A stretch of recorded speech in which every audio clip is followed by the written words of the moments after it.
All right. Welcome to episode 5 of The Locker Room. I'm Jalen Banks with one of my lifelong friends and former teammate, Kijana Caldwell. We're two former collegiate athletes just chopping up ball. Before we get things rolling, I haven't seen you since last week. How's everything going? Pretty good, man. It's summertime. Look, Memorial Day was good, hanging with the family and whatnot.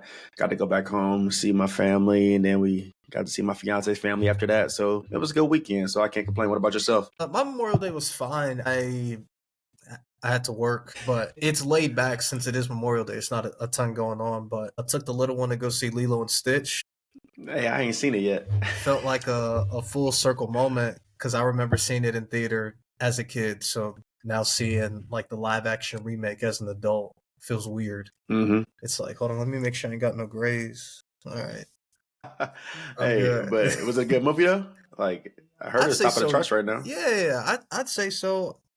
I'm an avid movie goer, and so I feel like oftentimes when it comes to these remakes, people become like movie snobs. They're like, ugh, why would they remake this movie when we already have the animation? Yeah. And to a certain extent, I get it. But the reason why it wasn't live action before is because we didn't have the technology to make it live action.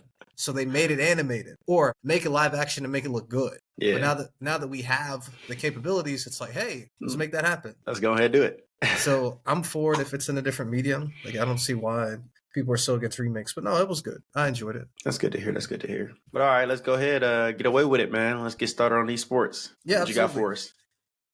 Kicking things off, huge game last night, game 4 of the Eastern Conference Finals between the Pacers and the Knicks. Pacers led, controlled the game for the most part. There was times when they made it close, but now they're up 3-1. I mean, I don't think too many people saw that coming, but I mean, what were your initial reactions to the game? The game itself is, look, Tyrese Haliburton kind of controlled the pace of that game. Mm-hmm. Made triple-double.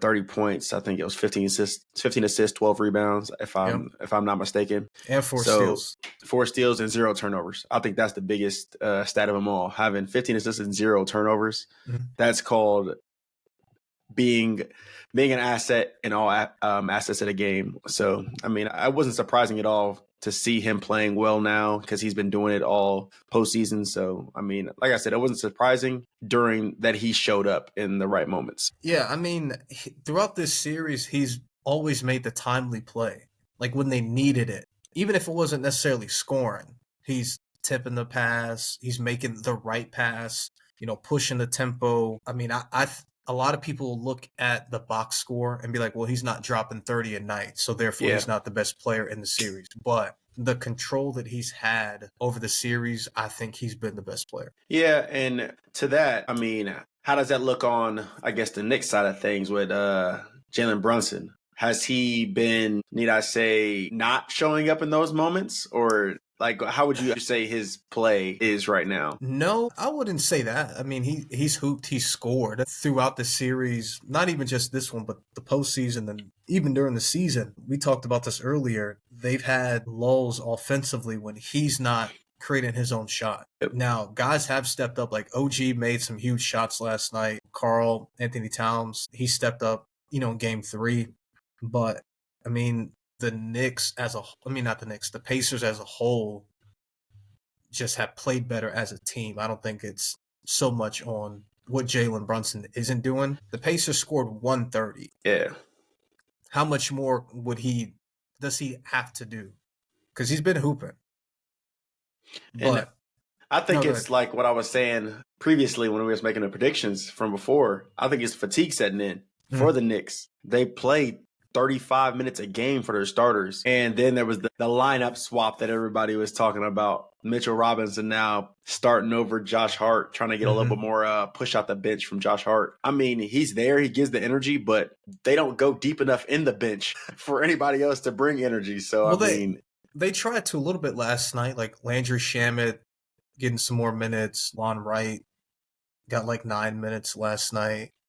I mean, they're trying. But... Yeah, I mean, that's not Thibodeau's game, though. He like Thibodeau's gonna play his top 6, 7 guys a good amount of time, and I mean, like, if you're gonna do that, you just can't randomly do it in a game where you're desperately needed to win. You're gonna have to break that up or Yeah. like over a course of games, like get them time. You just can't, like, if you're not prepared to play 10, 15 minutes as a bench player, I mean, it's the NBA, but still, if you ain't getting those shots up on a regular basis, it's tough to come in and do that when you ain't really done it all season long. And then also it's the culture of basketball and how they play. It's different. Like we saw Benedict Mathurin come in and have a pretty good game. He didn't take a ton of shots, but he got to the line a lot. But the Pacers play, free-flowing basketball. Everybody touches the ball. Whereas the Pacers, it's like Jalen's going to get his, and then the rest of y'all will get yours. Whereas with the Pacers, Pascal may be the leading scorer. Miles Turner may be the leading scorer.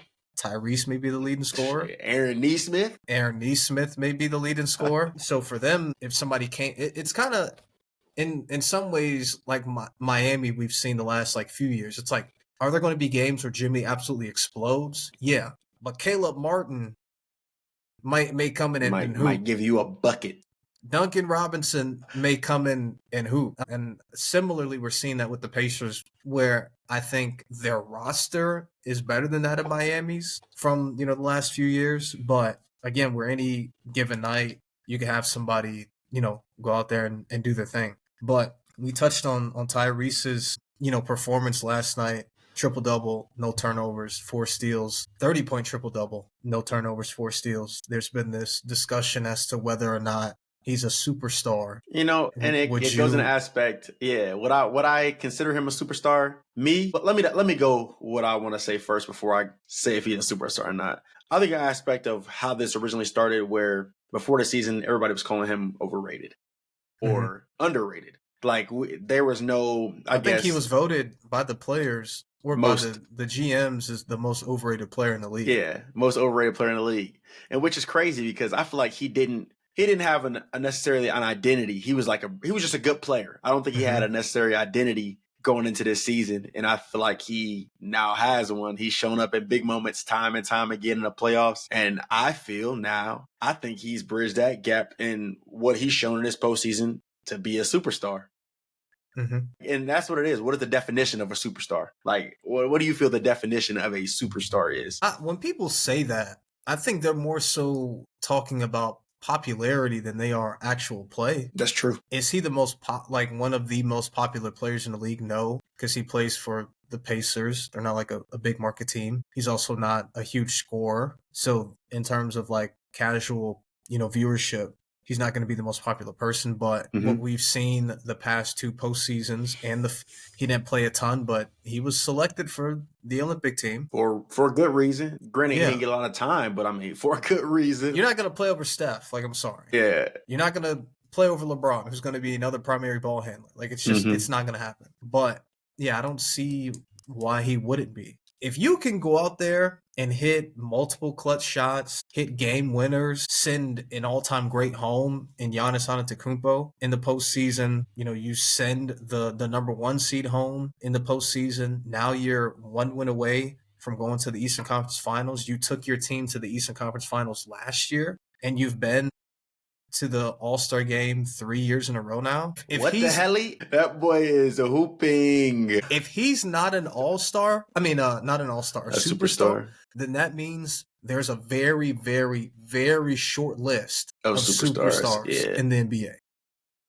So, yeah, I don't know what else he would have to do to be considered a superstar. Like, that's 2 years in a row. That's what I'm saying. Like you said, Eastern Conference Finals 2 years in a row. Like, what do you have to do to become a superstar? He's led his team in both aspects. Not that I think he and let me say his full name, Anthony Edwards, are the same player or the same level, but you would consider Anthony Edwards a superstar. Indeed. And he's been to the conference finals 2 years in a row. He's been an all-star 3 years in a row. What game winner has Anthony Edwards shot in the postseason? I can't think of one. What's like Anthony Edwards? What's Anthony Edwards' like moment in the postseason that you can think of? I feel like he had one last year. This year, I mean, it's just, I feel like Ant, like you said, it's based on popularity too, where Ant is just like when you think of superstar, Ant's that like that prime example. He's that body. He's that guy. He fits the mold of what you want your superstar to hoop like, be like on, off the field, attitude, play style, aggression. Like, that's what you want. Haliburton a little different. So it's just. And again, I'm just kind of throwing stuff out there just to add a little bit more like context. Would we have considered Steve Nash a superstar back when he was in his prime? Yeah. I mean, like the style of play is extremely similar. Yeah. Like he's putting up comparable numbers. He's given his 18, 19, 20, and 8, 9, and probably averaging more rebounds. He has a team that's good all the way around, but he's not playing with a ton of superstars. And he's been able to lift their level of play to multiple conference finals. And that's what I'm saying. Is that not Nash-esque? Yeah, and that's what I'm saying. Usually a team that's going this far has a superstar. Mm-hmm. Is there anyone else on that team, on that Pacers team, that you consider a superstar that's not Tyrese Haliburton? Nope. Like Pascal's a great player. He's not a superstar. He could be an all-star. Yeah. He's not a superstar though. But yeah, I think Haliburton is. Let's just say that. I think Haliburton is. I think it's becoming disingenuous to say that he's not. Yeah. Like you're fighting an uphill battle to try to explain why he's not. Yep.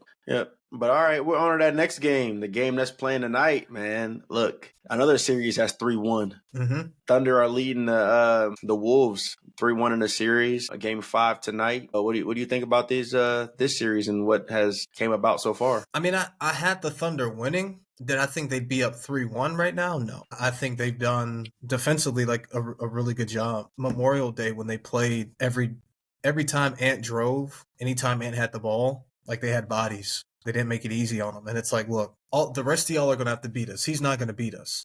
And one of the things that he had mentioned in the locker room when they were getting their interviews is, only got up 13 shots. Like there's a reason why he only got up 13 shots. He's like, well, I'd rather kick it out and make the right play than, force a bad one. And so I think the Thunder have done, a great job because they've got the bodies to send at him. Maybe not necessarily defend him one-on-one, but they've got bodies to throw at him and make it tough. And the other night they had like 3 or 4 players that had over 20, and he wasn't one of them. So, yeah, I mean, the Thunder are showing why they were the 1 seed in the West. For sure. But for the Wolves to be able to win this, at least game, get a game back, 3-2, Ant's going to have to. He's going to have to drop at least 27 points tonight. Like he's going to have to go for 30 to win this game. Because Shai's going to show up. Shai's going to show up at this game. He's been showing up every single game of the series. He's going to show up. Ant has to have that big moment. Like you said, what has he done in the postseason and the times he's been there to show up as a superstar? This is his moment right now. He's going to have to show up and show out. Yeah, and I don't want to be dismissive. He's had great games last year and this year. I'm just saying he hasn't had like that one particular moment that you can point back to where it was the amazing defensive stop, putting it off the glass to win it, or he takes the final shot and hits a buzzer beater. He just hasn't had that moment, but he's played well. I'm just saying without that moment, we've considered Ant a superstar, even though Tyrese has several now in the postseason. But no, I agree with you in the sense that he's got to go for it. If I were him, we're about to get eliminated.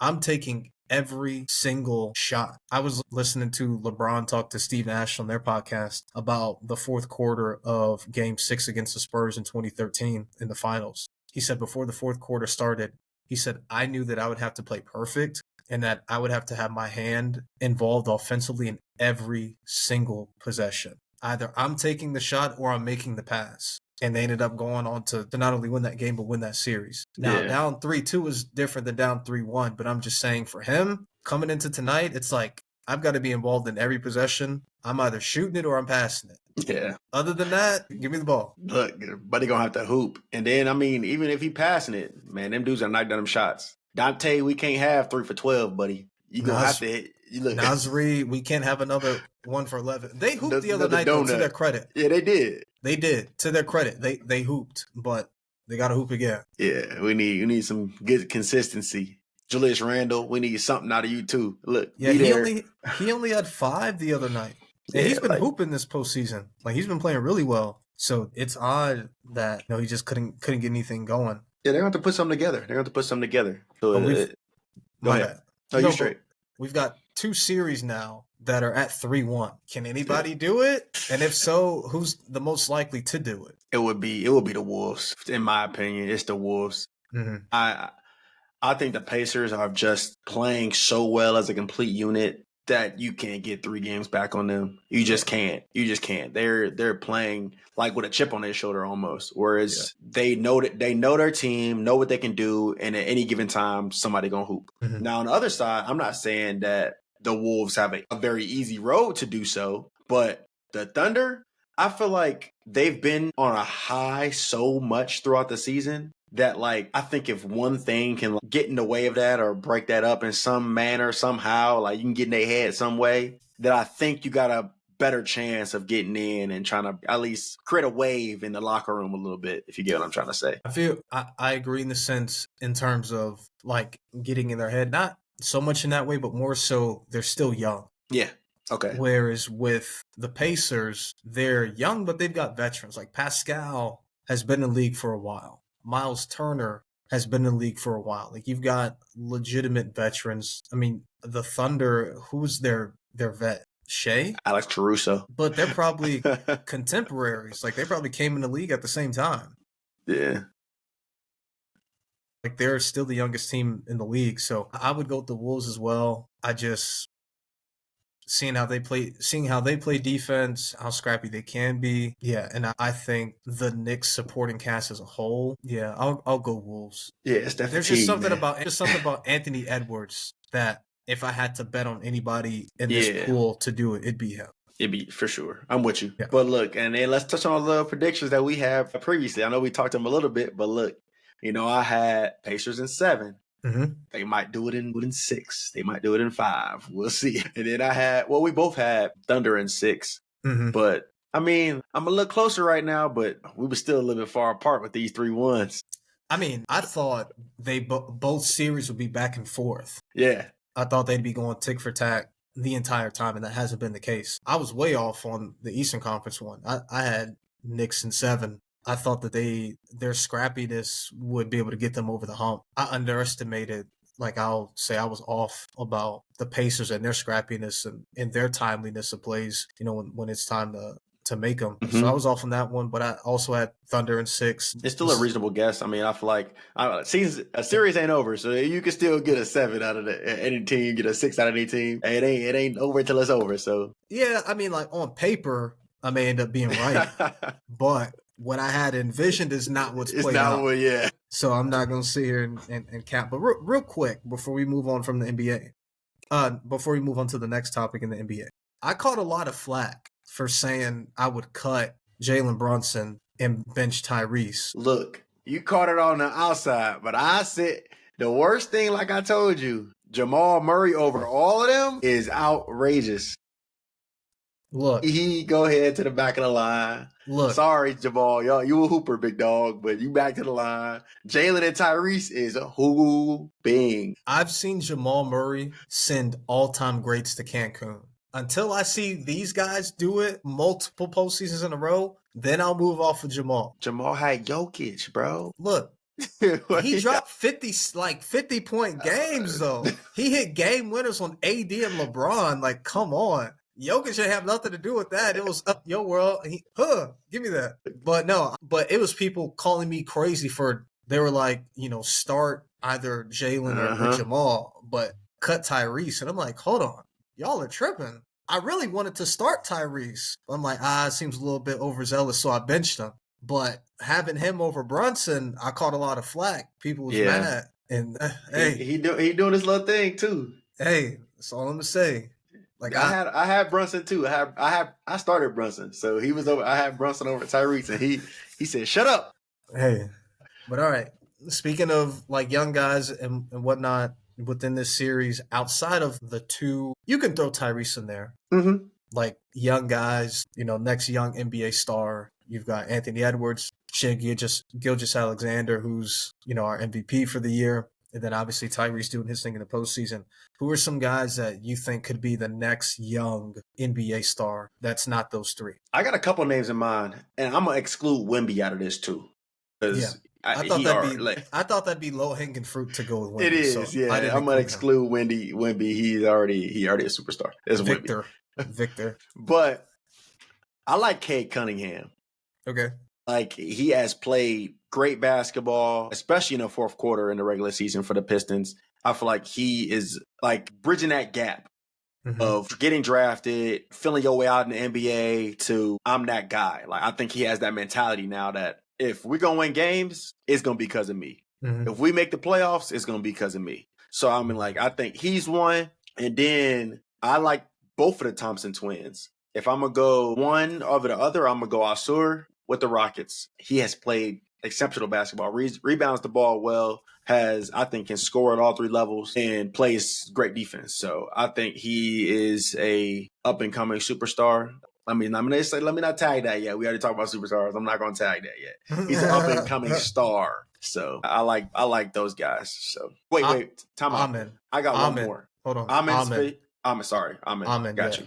The last guy I got who I really like, who was our rookie of the year, Stephon Castle. I think he plays great basketball. It's kind of, I want to say, sucks that he plays with Wemby because like you can get overshadowed by Victor Wembanyama. But I think he's going to play a huge role for them if they're ever going to make any type of run down the line as they age and get more seasoned in the NBA. Yeah, I had both Cade and Amen. Cade, in a lot of ways, is like Tyrese, where he facilitates, he'll get boards, but he's more of a scorer than that of Tyrese. So that's why I really like him. And then the fact that now he's gotten Detroit, granted, they've got a new head coach and, coaching plays a huge part of it.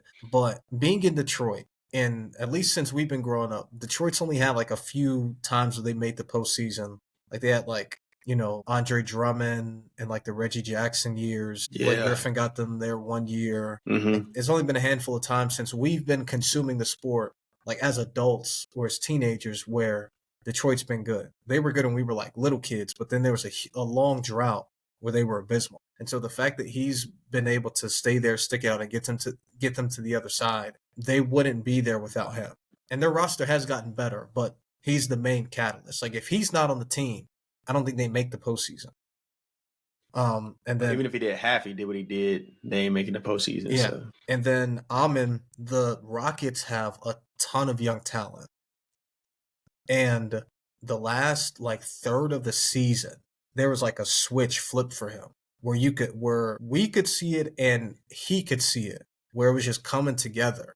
And I'm excited to see him next year. I wouldn't be surprised if going into next season, at some point, he takes over as like their best player. He's going to be their number one option. I mean, what was it called? He's not out the window, but he out the window. Jalen out the window. Yeah, he just seems to have kind of plateaued.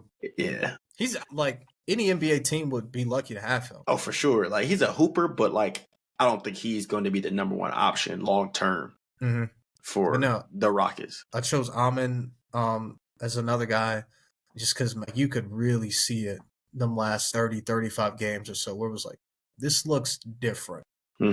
Like before he was playing his role, but now it's like you can see the confidence where he's just playing and not really thinking. And then the last guy that I had, who I think has a chance to be USA's best player, and that's Paolo Banchero. Interesting. Okay. It's shades of LBJ in his game. See, I like Paolo, but I like Paolo in the aspect of being a star because I think he's going to be a star. But then when you said U.S. best player, I was like, oh, interesting. You're going to have to sway me on that one. He's still young. He's still young. And he's been hooping ever since he got into the league. Like he's gotten the magic to the postseason. In a lot of ways, they're similar to the Rockets where they've got the Pistons too, where they've got a ton of young talent. Like he's got Franz, Cole Anthony, Wendell. Yeah, Jalen Suggs. But yeah, like I don't know. Like he can hoop, man. He's been hooping. He's aggressive too.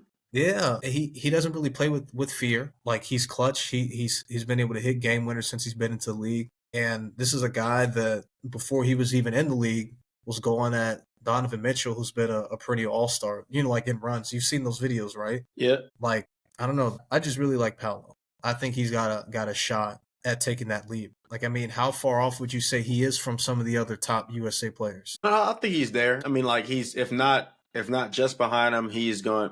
It's just I think he's gonna got to bridge that gap. Like I said, he plays with confidence, but can he make that jump where he's every game? If he's in, he is that guy. Because I think Franz kind of bleeds into that a little bit. If you get what I'm trying to say. So I think there is a gap, but I just think because he's in Orlando, he gets forgotten about, and people forget just how young he is. That's all. Mm-hmm. That makes sense. Well, I got one more thing with the young guys. How do you think Cooper Flagg bleeds into this young talent? Because a lot of people say, because I think the aspect, I like what Carmelo said in one of his podcasts, he's good at so many things, but is he great at anything?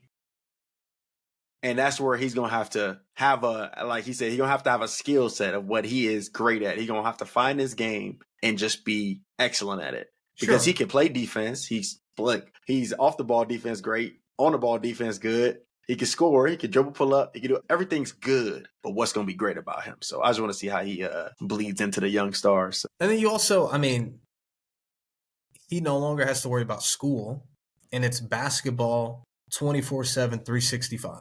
So all the things that he's currently good at, that he's been able to be good at, while also having to balance being a student athlete, he can now make all those things great. Because this is your life now. I mean, it was before, but now it's a different level.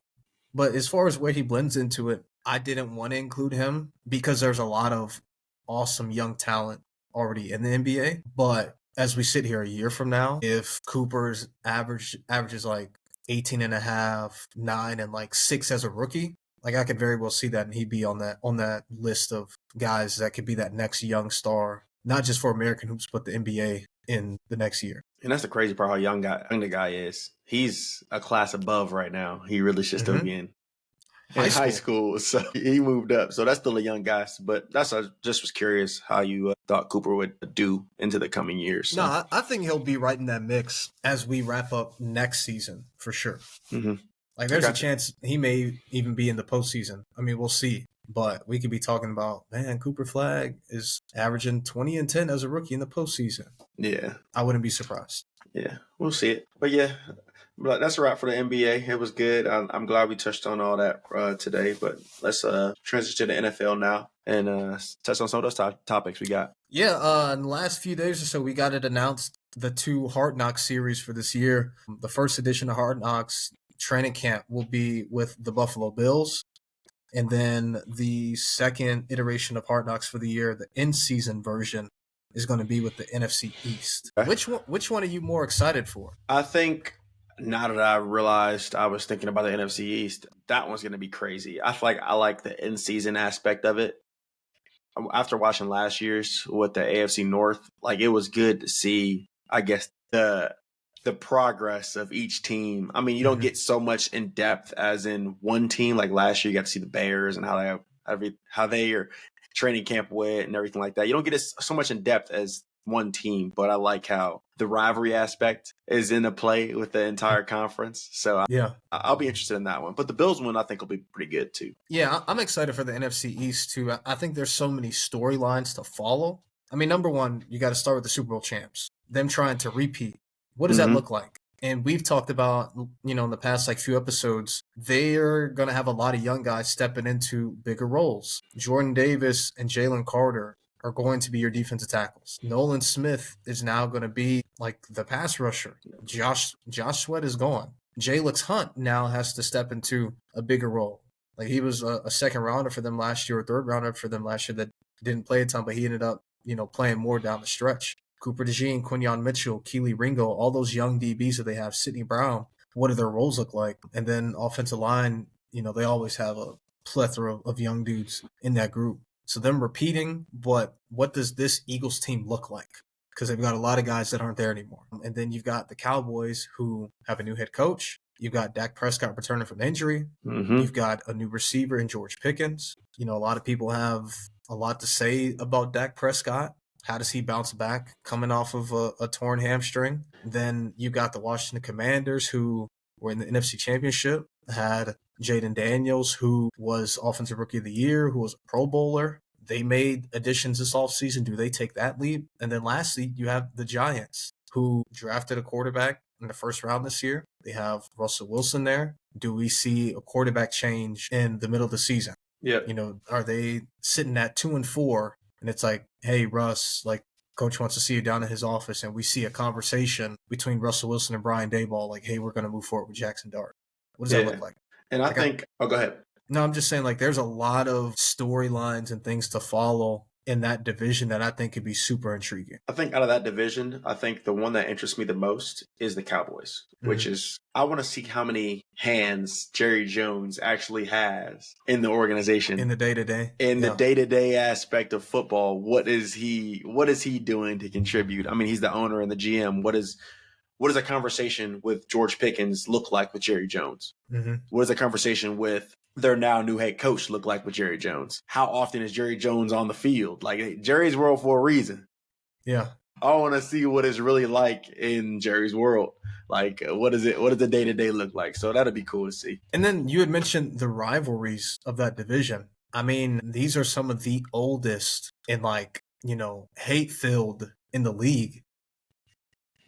Like, there's very few divisions that compare in terms of rivalries with both, historic implications and teams that have been good. All those teams have won multiple Super Bowls in their lifetime. Like, the Redskins have several. The Eagles, now have multiple Super Bowls. The Cowboys have multiple Super Bowls.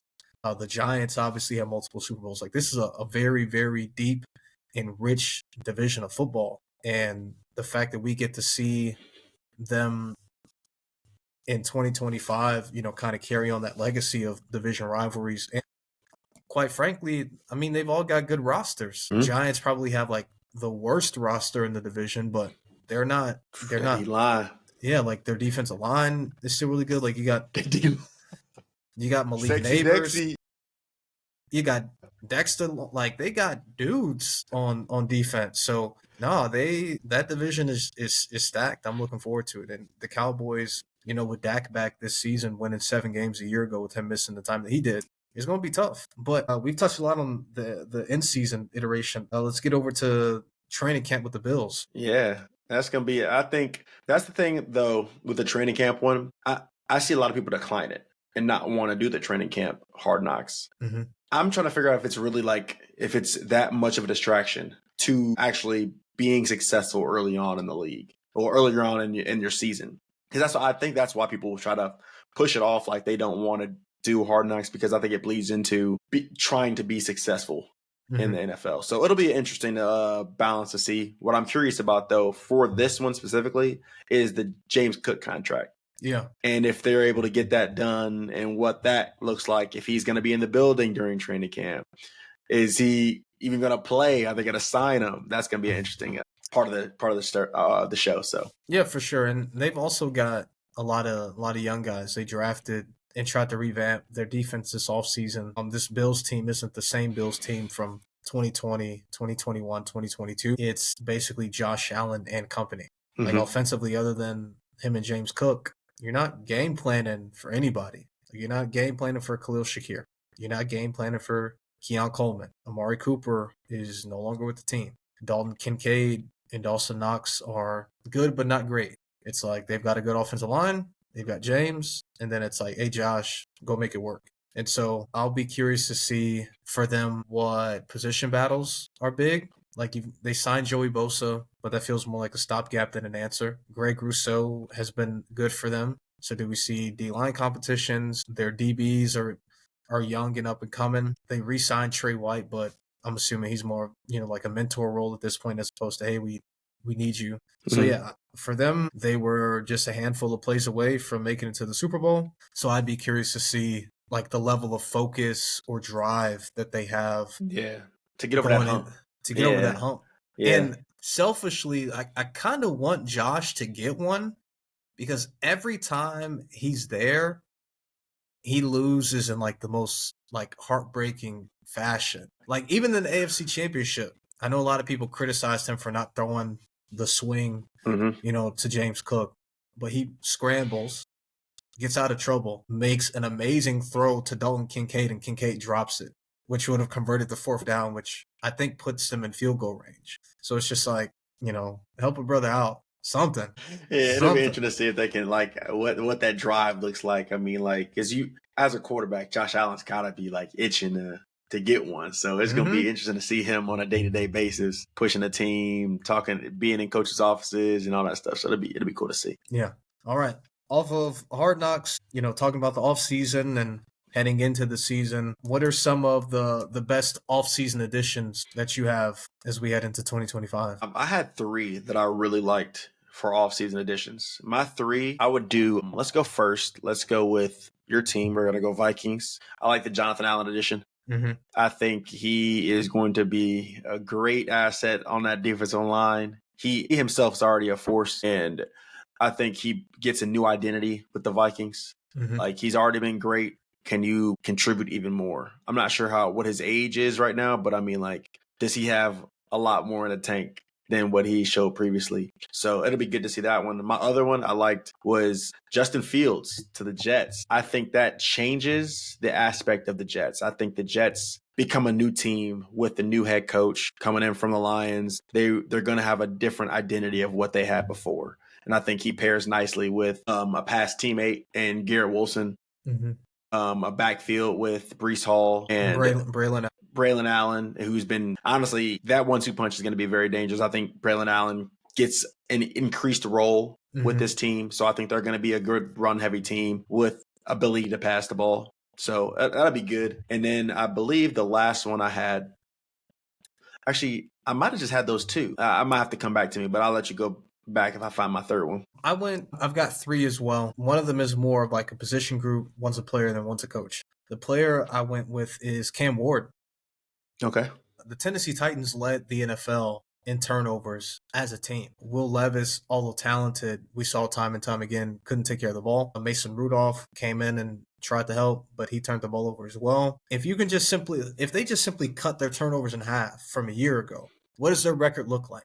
Now, am I saying they make the postseason? No. But in a division like the AFC South, other than the Texans, who have faults of their own, Tank Dell is hurt. Their offensive line seems like a patch job. You've got Danielle Hunter, who is aging. They've got a really good roster, but nothing on their roster would make you believe that they'd be dominant. You've got the Colts, who have influx at their quarterback position, and then you've got the Jacksonville Jaguars, who don't really have a pass. Yeah, who don't really have a pass. They've got nice pieces too, but they also have a new head coach. But you bring in Cam Ward, who can play and is super talented, and I would not be surprised if a year from now he's in the upper half of quarterbacks in the league. So you bring stability to that position.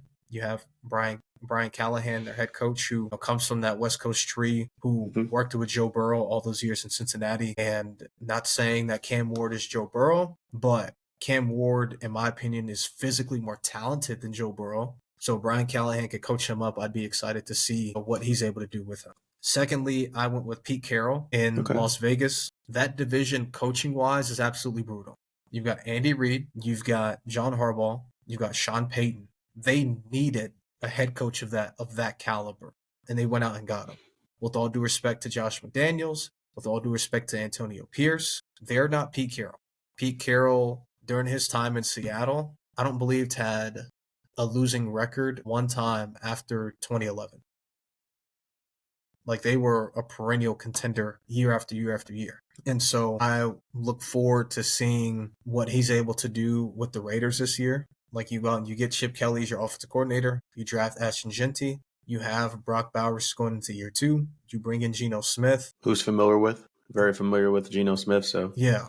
And I just feel as if for their team, it was an out-of-the-park hire solely because he's a head coach on the level of the other head coaches in that division. Then lastly, I went with my team. And you already mentioned Jonathan Allen, but I went with their fronts. This offseason, they added Will Fries, the guard from Indianapolis, Ryan Kelly, the center from Indianapolis. They drafted Donovan Jackson, the guard tackle from Ohio State, who's going to play left guard for them. So they've solidified their interior. And then defensively, they added Jonathan Allen. They added Javon Hargrave. to really fortify that middle. And looking at like futures and betting, nobody has them winning the division. Nobody has them winning the Super Bowl, even though they're coming off a 14-win season. Like many years, nobody's really talking about Minnesota. And both as a fan, but also understanding the game, the moves that they made are building blocks for a successful team. And they went in and rebuilt the trenches. And I think it's some of the best offseason additions that anybody was able to make. I did just think of my last one, though. My last one also was a player, Dre Greenlaw, the Broncos. I think the defense they already had was good. Was great, honestly. It was good, if not great. Mm-hmm. And him fitting that role as the vet who's been there before, who's seen success on the defensive side of the ball, fitting in with a lot of young talent on Denver, he's gonna fit in perfectly. So I think that was a great addition. Also, they've kind of done, and again, utmost respect. Like I respect NFL guys. Like pros are pros for a reason, but their inside linebackers the last few years, it's been like Alex Singleton, Cody Barton, Josie Jewell, like solid starters. Mm-hmm. Dre Greenlaw is not just a solid starter. When he's healthy, he's one of the better linebackers in the league. But yeah, I think that's huge on their end. Before we move to our last main topic for the NFL, who are some of the top remaining NFL free agents right now? There's a couple of them that can actually, I think, do a lot for a team right now. One being Amari Cooper. Like you mentioned earlier, he's no longer on the Bills. Mm-hmm. Where does he fit in? And I think teams that can honestly consider him, I think could be the Steelers if they end up getting a quarterback. Mm-hmm. And I think could be the Raiders. The Raiders haven't had and that's going back to his old team where he was drafted, but with the new head coach and a new city, new identity, I think he could fit it right in with going back to the Raiders. Then I had Keenan Allen. Mm-hmm. Keenan, there's not many places I think he goes, and I think he knows that. I think he's on the back end of his career where no one's going to offer him $10 million to play receiver anymore. Mm-hmm. He's going to get a low-end contract, but I think he's going to go somewhere that's familiar. He's either going to go to either one of the LAs. He's going to go into LA, either Chargers or Rams, or either stay with Chicago. And if he stays with Chicago, they're going to end up making some roster cuts at some point, which he'll just fit in where he was already at. So that's another one. J.K. Dobbins at running back. I also selfishly like him in Chicago. We are in need for another running back. We didn't get one in the draft like a lot of people thought they were going to do. Either trade up to draft Genty or trade up back into the second round and get a back like Travion Henderson or something like that. And they didn't end up getting one. They got one late in Kama guy in the 7th round. But I think Dobbins could fit that role if they don't end up getting Nick Chubb. Yeah. And then I think, my last one that I had, last two, actually. I had Asante Samuel, who I think is going to fit in with that young core of the Bills. So Asante Samuel Jr., I think he's going to go to the Bills. And then Aaron Rodgers, it's either the Steelers or the couch. So he's either on the Steelers or he's sitting at home doing nothing. I've got a few. Some of them you touched on. Asante Samuel was one of them. Like if you're a team that's in need of a DB, like why would you not hit him up? And at this point, he'd be relatively inexpensive. A safety that just got done playing for your city, Julian Blackmon. Like he's still relatively young, no different than Asante. I think he could be a really good addition to any secondary, any back end. Justin Simmons still has a lot of gas left in the tank. He's one of like the top guys left. I think Nick Chubb. Like if you're looking for a cost-effective guy to come in, like you mentioned, the Chicago Bears needing a running back. I know the Cowboys could use a running back. The Steelers could probably use another running back. I know they drafted Caleb Johnson from Iowa, and then they still have Jalen Warren. But if one of these guys are willing to take a reasonable price, would you not take a flyer on them? Yeah. And I know you mentioned Aaron Rodgers, but I'm a bit of a defender of this guy. But if you're the Steelers, would you not be willing to make a call to Carson Wentz to come in? Like, if you don't get Aaron Rodgers, you can't sit here and tell me Mason Rudolph, Will Howard, and Skylar Thompson are better than Carson Wentz. I don't know if they have a clue what they do. I heard something about Kirk Cousins too, so I don't know. But Carson Wentz is still a physical specimen. Like, he's 6'5", 230. He has an arm. And if we're being completely objective and merit-based, he's better than those guys in that locker room as it stands today. Like, you should always be mindful of who like quarterback whispers and gurus signed to be their backups. Andy Reid signed him to be Mahomes' backup for a reason. No different than like Sean Payton signing Jarrett Stidham. Like if Jarrett Stidham is getting the okay from Sean Payton, that means something. Or when Sam Darnold was in San Francisco in 2023, like they put a stamp on Sam Darnold. Like, hey, this guy can ball. And so teams around the league are like, well, if Kyle Shanahan likes Sam Darnold, if Sean Payton likes Jarrett Stidham, then these guys got to be able to play. And if Andy Reid brings in Carson Wentz, it says something. Like he's better than the 3 quarterbacks on the Steelers roster as of today, and would give them the best chance to win. Of all the remaining free agents, I don't think without Aaron Rodgers would be the best remaining free agent. But I don't know. I don't know what he ends up doing. Yeah, and it's up to him. I don't know what the whole situation is. I'm pretty sure the Steelers got something on the table like, hey, come play for us. But like I said, the schedules came out, like you said previously, like he was waiting for that. I don't know what he's waiting on now, but it is what it is. And it looks like he's not the only person not at OTAs right now. TJ Watt is skipping OTAs for the time being because he's looking for an extension. Yeah, and he's seen Myles Garrett and Max Crosby's contracts. He's like, pay me. Hey, he want that money. He want that money. Look. What was it called? Say real quick. Michael Irvin was like, hey, Shohei Ohtani, my money to me. No, pay that man. He's arguably the best defensive player in the league. Mm-hmm. With all their turmoil, the last thing you need right now is TJ Watt not on your team. Your best player, not on the team. Call him up and be like, hey, what's the price? We'll figure it out. Yeah. If we got to roll with Mason to save some money, if we got to roll with 6th-rounder Will Howard to save some money to keep you, it's worth it. Yeah, we'll say something. We'll get it back in blood in a couple seasons. Yeah, we'll drive somebody else. We'll figure it out. But look, last one on the NFL end. Caleb addressed the media today. You know, all the craziness that was going on with him and his dad, and you know, my team in the background. We're like, oh, maybe did he not want to play for us? What was the whole situation going on there? He came out and just kind of put some light on the situation and what the whole what it came to be. I know you can read about it and be like, oh, they said this, he said, she said, everything.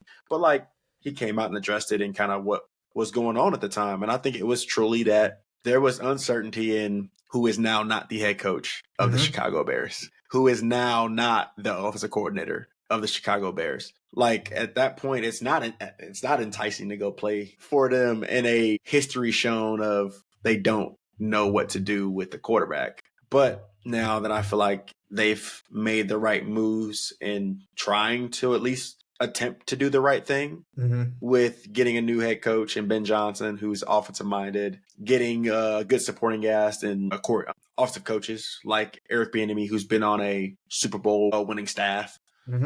Just doing the right thing now to try to put him in a good scenario to win. So I think he is, like you said, I think now he's wanting to challenge himself to be a great quarterback for the Chicago Bears. Yeah. So he came out today and he talked about how, you know, it's been a distraction, but then he said, I wanted to be here. You know, I wanted to be a part of the change. I don't want to say he's lying, but I don't know if he's completely telling the truth. And I think he feels as if he has to say this to save face. I don't think anybody in Chicago thinks that you don't want to play for the Bears. You don't want to play for them. And reasonable people understand that's fine. You didn't want to play for them.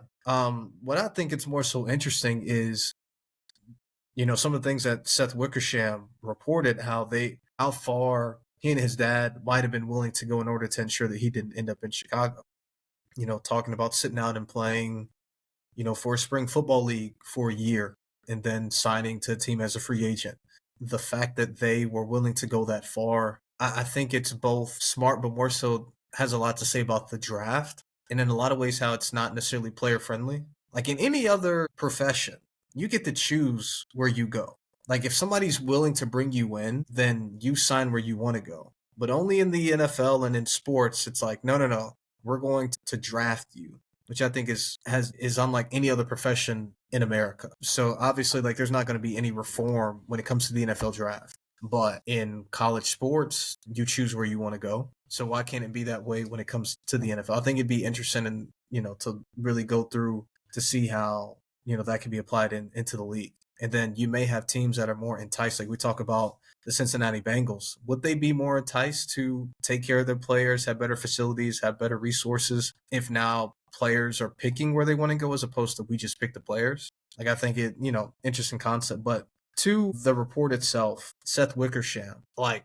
I'm a little bit of a homer as a practicing journalist. He's one of the best sports journalists there is. There's two stories in particular where at the time when they first came out, people doubted whether or not they were real. It was post Super Bowl 49. He put out a very in-depth article about the Seahawks at the time and how that loss fractured the team. Them choosing to throw the ball on the 2-yard line instead of giving it to Marshawn Lynch. And, how the defensive players had animosity towards Russell Wilson and Pete Carroll and how Pete Carroll treated Russell Wilson.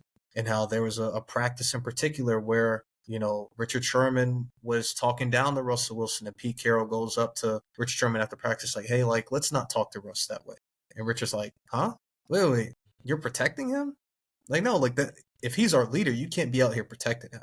And then he also put out another article a few years later talking about the Philadelphia Eagles and the fractured relationship between players and the organization and Carson Wentz and Nick Foles and how, players were leaning more towards Nick Foles and didn't really rock with Carson Wentz and how, Carson would come into the huddle and be like, yeah, we're done running that Nick Foles stuff. We're about to run the Carson stuff. And at the time, he used unnamed sources to try to protect, his people. But it's like, hey, like if you're going to report some stuff, put names on it, yada, yada, yada. But all that stuff came out to be true. What do we always hear about Carson Wentz and the Eagles? Look, have you seen Darren Sproles try to talk about Carson Wentz? He's like biting his tongue, trying not to say anything crazy about him. Yeah. And we've heard KJ Wright, Richard Sherman, Marshawn Lynch talk about their issues with Russell Wilson. Even Russell Wilson, joked about how Pete Carroll's retirement party after he left Seattle,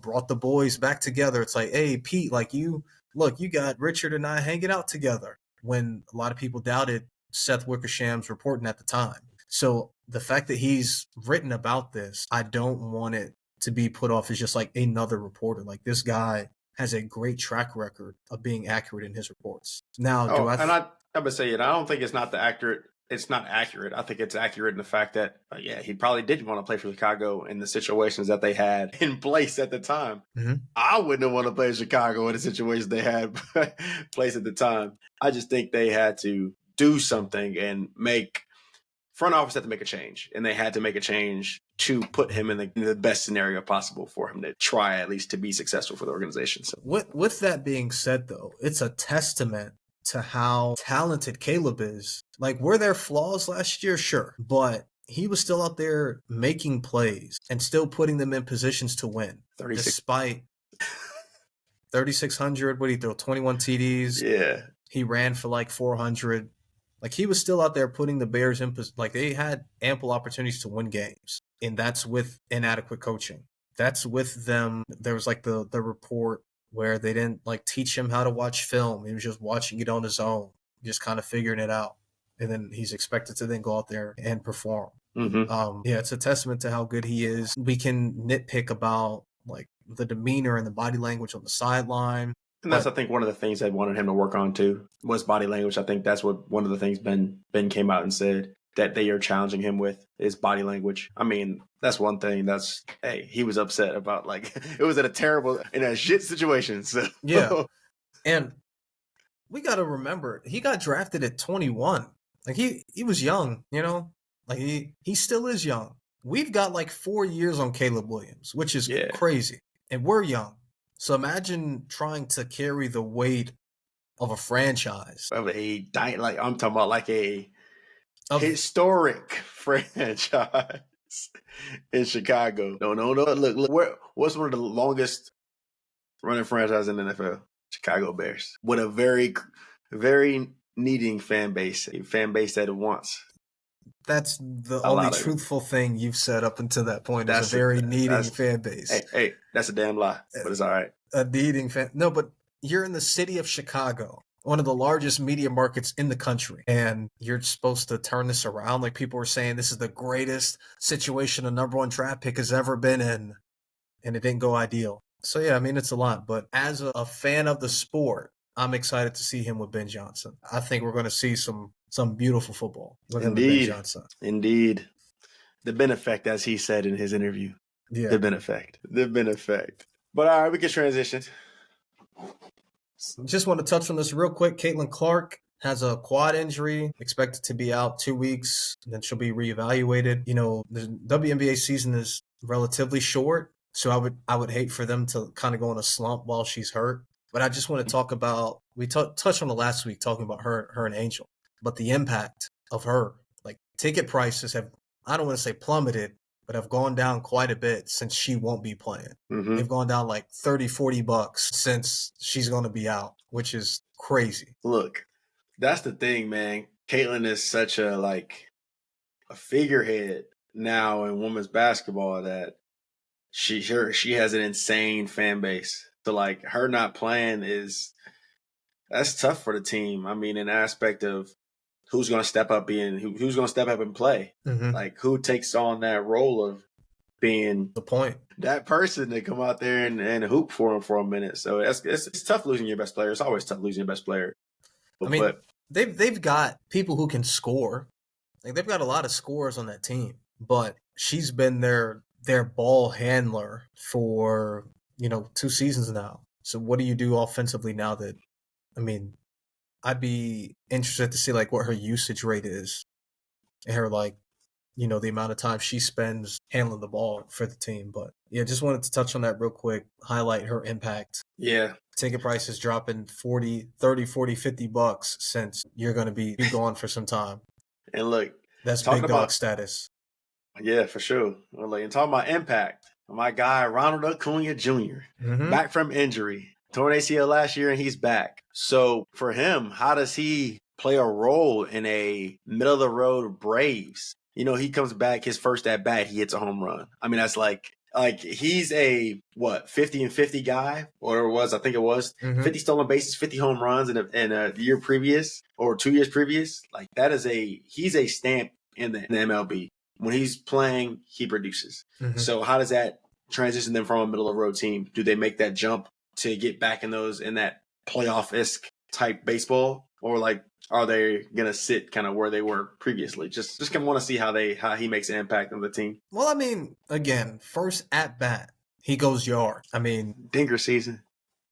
He goes yard his first at bat, which is a testament to the talent that he is. Like you haven't played in the big leagues for some time because you've been recovering, and and go yard first at bat. So I mean, that alone should just tell you the type of player he is. And I mean, will he go 50-50 this year? Probably not. Yeah. But you're getting that talent back. So if you're sitting at the middle of a road, I mean, that probably adds 15 games easily. Yeah. Just in terms of his impact. His ability. Yeah, his ability. It's just him being on the team. Like I said, like we were talking about Caitlin, her impact not being there. His impact being there on other players. Just, you get your best player back, whatever it is. It just adds that certain juice to the locker room. You just like feel like when Boobie Miles ran out in Friday night.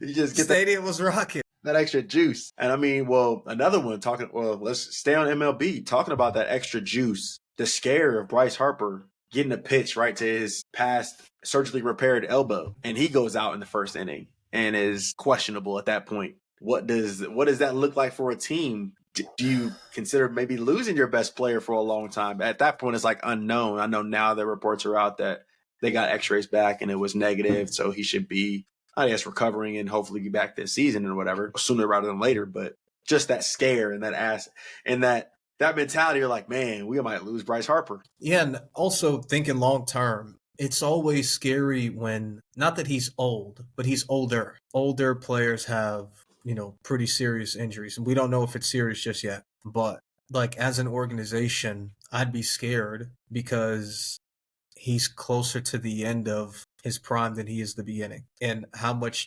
time now are we is that taken away from the high-end baseball that we still have from him? Like, I mean, he's what, like 2-3 years removed from his most recent MVP? Mm-hmm. So, one of the better players in all of baseball, who was a tad bit older. and now he could be having potentially a serious injury. And of all ways to get hit, like taking a pitch. Yeah. It's not like he was diving for a ball or cut wrong or, wear and tear. Like to take a pitch, and that's how you get injured. And by Strider, his pitch probably came at 95 at 96. Yeah. You're like, man, but I'm not saying we don't really know that level of the injury yet, but I'm glad at least we got x-rays back and it was a bit negative. So he's hopefully not out long. Mm-hmm. But look, I think it's about that time. The kicker, y'all know what it is. Suit up what we got for us today, Jay. What we got for us today? There's always these debates. We have a friend of ours who thinks they can score on Mike Conley. You always have Monday morning quarterbacks where quarterback doesn't do something and people are like, well, why didn't he do this? And they think they can do it. And every time the Olympics roll around, you watch Usain Bolt, Michael Phelps, Simone Biles, and be like, there's a little piece of you that's like, man, I could, if I trained, but realistically, no. These are like alien athletes. But I do think there are some sports that are more doable than others. So the kicker today is, what sport do you believe you could be an Olympian in? I've got 3. 3? I've only got 1. I've got 3. That I'm confident in. 1. Breaking. If I break dancing. If I train. We seen Shorty from Australia. Look, she was in that one. Look, if I train, I'm an Olympian. I'm gold medal. I don't care. I don't care that I can't dance that good right now. Give me a good 4 years to train. Did you see like the gold medalist though? I'm placing. I'm getting a medal. If she went out there and did that, at least on a national stage, put me on TV, man. We go. At least the thing is, actually, let me not say that. Let me not even say I'm a medal. You said an Olympian. That don't mean I'm medaling. I'm out there performing. Yeah, I'm breaking. I'm out there. Okay. Give me another one. Number 2, I'm gonna hit the track. 800-meter dash. You see me in 800, bro. The 800 in high school. I don't know. I actually don't know. It's probably like 139 or something. I gotta look it up. What's the Olympic? Let me ask Siri real quick. Because just to be a Division I athlete, you're probably running like low 150s, high 140s. I was hitting that. To be a Division I champ, like a conference champ, you're probably hitting low to mid 140s. Ooh, so okay, yeah. The 800, the men's 800 Olympic record is 140.91. That's the Olympic record. Really? 140.91. I was thinking like 137, to be honest. I ran 152 split. Yeah. In high school. I'm competing, bro. I mean, it's tough to get out there and really do that. But if you dedicate, I'm competing, your dedicate my life. I'm about to get this 800 down pack. Yeah, I'm going for that. Okay. I'm going for that. Last one, undoubtedly the best one. I'm on that flag football team. I don't care. We talked about it last. I'm gonna hit my best Daryl Duche, whatever his name is. I'm gonna hit my best him. Look, I'm out there playing. Me and Jamar gonna have to go at it. I mean, I already thought the track and field one was ridiculous. Look, that DB stance. You're not making the Olympic flag football team. I'm sorry. If you're out there with Daryl, yeah, I am. I'm out there with Daryl. Even Daryl, no, I'm sorry. 800 was already like, okay. But as it stands with Justin Jefferson and them it's not. I've got one, though. I've only got one. The one sport that I'm like, I truly wholeheartedly believe that if I dedicated my life to it, I would be raw at is handball. I can see that. I can see that. That's a reasonable sport. That's a reasonable sport. I feel like gold medal game, take my 3 steps and how do you train for that though? I don't know. That's what I'm confused. How do I get on that team? What do I gotta do to get on that team? That's truthfully, no bull. If they told me hey, handball Olympic trials is this date, I'm not gonna say I'm dropping everything, but it's gonna be my college schedule. I'm up at 4:20 every morning, training at 5:00, grinding, doing another workout that evening. I'm doing Z slides, you name it. A workout. What are you doing though? Catching that ball? Well, you just gonna practice whipping it? I don't know. How do you train for that? I don't know. I just feel like it's one. Not with all due respect to my Olympic handball players, I just feel like it's one of those like niche sports where if you like take it up, it's like I don't know, like badminton or something. You know? I guess okay. In the aspect of what we think we could do, what's the one sport that you know you can't do? Like as an Olympian? Yeah, like 100%. You know, you are failing if you get in there. Swimming. Turn off for me, can't swim. If you can't swim, honey, I mean, the earth is 80% water. Okay, yep, yeah. Like, yeah. I can swim, but like racing? No. Absolutely not. Or like diving? Like, I can do like a flip, and like landing perfectly? No. Absolutely not. But nah, handball is definitely the one where like give me a coach, like teach me the game, and I'm gonna make some shake. Like lead us to goal. My one that I know I can't do, ping pong. Yeah. Have you seen them Asians in ping pong? I mean, all those Olympians in ping pong is otherworldly. Baby, yeah, they out this world. Look. Yeah, ping pong. No way I'm competing that. Gymnastics can't do that. Yeah, it's a couple of them. Yeah, no. Those are the ones where I'm just like, you know, it was interesting. I was watching women's rugby last year. I mean, not last year when the Olympics rolled around a couple years ago. I was like, rugby seemed cool, but I don't know if I'd be able to do it though. I don't know. Not saying I can't do it. Would I do it? No. If there was one sport that I feel like if they just simply plucked me off the couch, I can be serviceable. Like at this very moment, not for Team USA, but like for like a qualifying like team or a team trying to qualify, I think it'd be basketball. Like I think I could just go out there and give effort.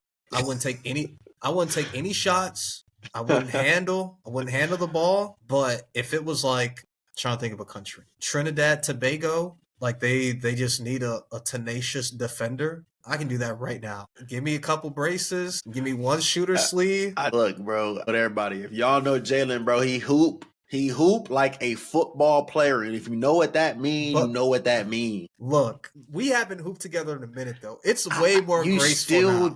Ain't no graceful. It's you hoop way like more, you like this.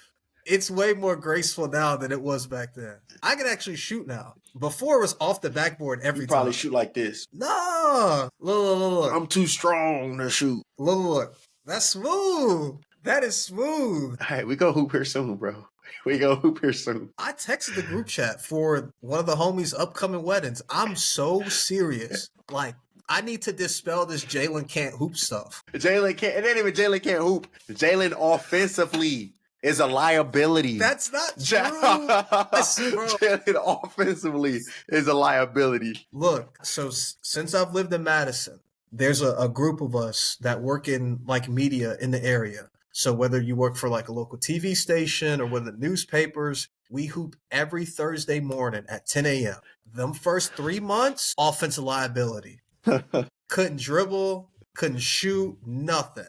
But I'm going on 2 years since I've lived here, and most Thursdays I'm there hooping. I've gotten my reps in, and I can shoot. I can shoot now, and I can't dribble still, but I can dribble all that good. But hey, I'll dribble something. I can dribble well enough with the right to where I can at least drive a couple times a game. And then defensively, it's full court. That's funny. Do you remember, I think, unless I just imagine this, do you remember when you actually came out just one day for the basketball tryout? Yeah. I was dead. Oh, my God. Because if you remember, that season is when I hurt my shoulder. Bro, so I hadn't been running in a minute. Like, I couldn't even run without my shoulder hurting. Was that senior year or is that junior year of high school? Senior year. Yeah, I remember because he was like, all right, I'm just go out for the basketball tryouts. No, bro. Respectfully. But no, man, that's funny. Today, 10 times the player I was then, though. If I had the skill I had today back then. You don't squat? Yeah, I would have been 12th man. Okay. I would have been in the layup line. Yeah. Would I have played? But I would have been in the layup line. I would have. I like it. Be realistic. I feel it. Yeah. The only way I would have seen the floor is defensive purposes only. It would have been like, hey, we need to stop. We need 8 really good minutes out of you. We just need you to go tire this person down. I'll be like, okay, I can do that. That would have been all I'm good for. Off ball, everything. Don't let him touch the ball for a minute. Yeah, like don't let him deny him the ball. Yeah. So we was playing a boxing one. That's you. That's me. You that one. Or like if we ran like a 1-3-1, like have me at the top of the key. Get the top of the. I feel it. Because I'm not getting tired. Yeah. But no. But look, man, that's episode 5, man. That's episode 5. Again, appreciate all of the viewers. Yeah. And everybody that follows on Instagram, TikTok, subscribe to our YouTube, watch us on Spotify. Look, it's been great. Episode 5 is crazy, but man. Yeah, I mean, as Kijana always says, like we appreciate everybody that takes time to tune in. Like I know I've got people that text me, reach out, and be like, hey, like when's the episode dropping? And that means the world. You know, like and subscribe, follow us at The Locker Room Pod. Real quick, this is a little funny. And it ties into what we're talking about in terms of y'all like tuning in and liking and subscribing. I was watching and like I go back and I rewatch the episodes. And it dawned on me one day, like, man, I haven't heard a single ad yet. I'm like, this is crazy. Like I got lucky because, you know, any other YouTube video is 3 ads playing. Mm-hmm. Then I'm like, dang. We don't have enough subscribers for YouTube to implement ads. I was like, dang, it was real humbling. Hey, we'll get there just day by day. So we need y'all to subscribe. We need y'all to like and comment. Like, please comment. Like, that's really one of the biggest ways to get engagement up. And it also, I mean, it's fun for us because we want to hear from y'all. Mm-hmm. Like, we want to know what sport y'all think y'all could be an Olympian at. I need to know that so I can tell y'all dead ass wrong. And look. Stay tuned next week. We may, just maybe, have a special guest. Let's see it. Just maybe. All right. Well, with that being said, episode 5 of The Locker Room Pod, we appreciate y'all tuning in. We'll see y'all next week. Yes, sir. All right. Peace out.